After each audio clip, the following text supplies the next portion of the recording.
আসসালামু আলাইকুম ওয়া রাহমাতুল্লাহি ওয়া বারাকাতুহু নাহমাদুহু ওয়া নুসাল্লি আলা রাসূলিহিল কারীম আম্মা বাদ।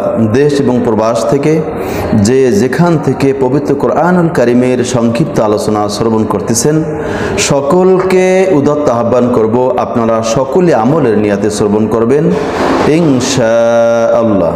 তো আজকের আলোচনার বিষয় হচ্ছে ক্ষমতা চিরস্থায়ী নয়।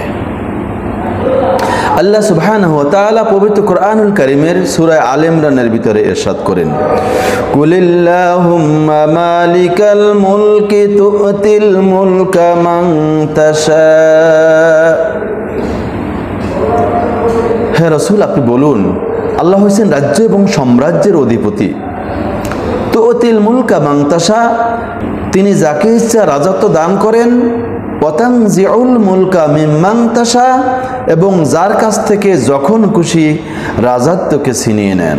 ওয়াতুইজ্জু মান তাশা ওয়া তুযিল্লু মান তাশা, তিনি যাকে ইচ্ছা সম্মানিত করেন এবং যাকে ইচ্ছা তিনি অপমানিত করেন। বিয়াদিকাল খায়র, সমস্ত কল্যাণ তার হাতে। ইন্নাকা আলা কুল্লি শাইইন কদির, আল্লাহ সর্ব বিষয়ের উপরে ক্ষমতাবান। তুলিজুল লাইলা ফিন নাহারি ওয়া তুলিজুন নাহারা ফিল লাইল, তিনি রাতকে দিনের ভিতরে প্রবিষ্ট করেন এবং দিনকে রাতের ভিতরে প্রবিষ্ট করেন।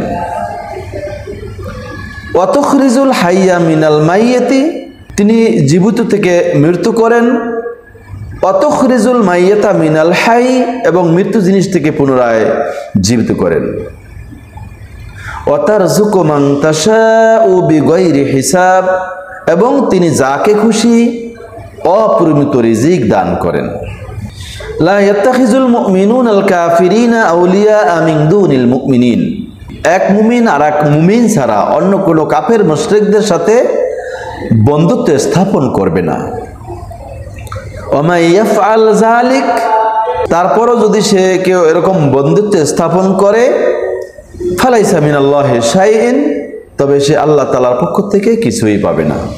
আমার প্রিয় ভাইরা, পর্দার অন্তরালের মা ও বোনেরা, তাহলে এই লাস্টের এই আয়াত থেকে বোঝা গেল একজন মুমিন আর একজন মুমিন ছাড়া অন্য কোনো বিধর্মী অর্থাৎ কাফের মুশরিক ইহুদি নাসারা যত ধর্মাবলম্বী লোক থাকুক না কেন তাদের সাথে বন্ধুত্ব স্থাপন করা যাবে না। আল্লাহ তাআলা নিষেধ করার পরেও যদি আপনি তাদের সাথে বন্ধুত্ব স্থাপন করেন, আল্লাহ তাআলা স্পষ্ট জানিয়ে দিলেন ফালাইসা মিনাল্লাহি ফি শাইইন, তবে সে আল্লাহ তাআলার পক্ষ থেকে কিছুই পাবে না। আল্লাহ সুবহানাহু ওয়া তাআলা আমাদের সকলকে বোঝার তৌফিক দান করুন, আমিন। ওয়া আখিরু দাওয়ানা আনিল হামদুলিল্লাহি রাব্বিল আলামিন। আসসালামু আলাইকুম ওয়া রাহমাতুল্লাহি ওয়া বারাকাতুহু।